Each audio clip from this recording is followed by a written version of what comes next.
Ambassador, thank you for joining us today. Obvious question first. Can Trump breathe life into this moribund peace process? Well, Mark, I think he has more a chance to do it and maybe succeed, at least partially, than many presidents before. I think this is because he is starting with a realistic foundation. That is, he's going back to the Bush-Sharon parameters, meaning that the U.S.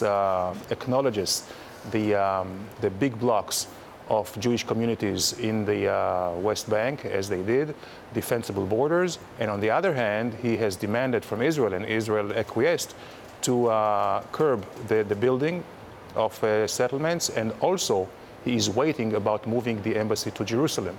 So this way, I think he is holding both sides kind of in a way that they can move forward, and he has leverage against both. Ambassador, what's the reaction to the idea that the president may have given what originated as Israeli intelligence to the Russians?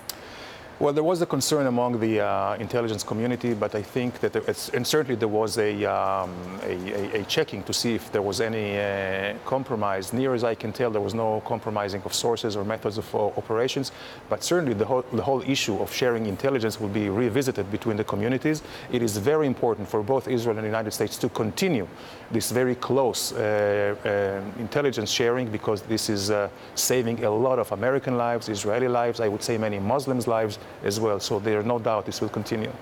Without any impediment? I don't see that, no. Maybe there will be, again, revisiting the rules of engagement, if we will, and but no, this will not impede any of the... What does Israel currently make of the president's redrawing of strategic alliances in the Middle East? The speech in Saudi Arabia, for example, his comments regarding President al-Sisi in Egypt?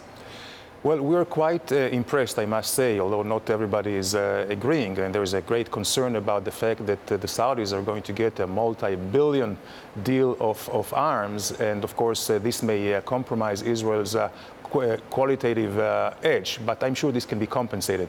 But in terms of the gambit, it seems like a very, very, I would say, calculated move, whereby the U.S. is back in the region.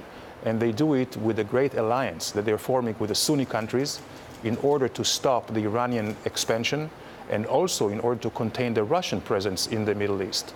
And that will also be a good backdrop for resuming negotiations between Israel and the Palestinians. On Iran, Ambassador, President Trump called on the world over the weekend to isolate Iran.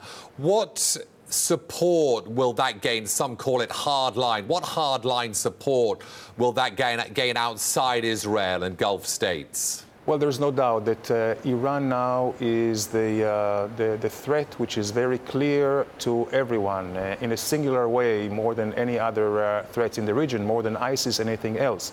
So in that case, there is really intertwined interest between Israel and the Gulf countries. In that sense, I believe both will support and will follow the lead of the United States here. If it's just a reimposition of old sanctions, will that be enough, or will there need to be more sanctions added?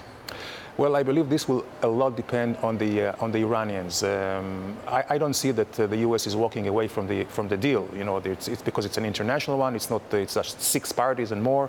But I think that they will hold Iran feet to the fire to make sure that there are no breach.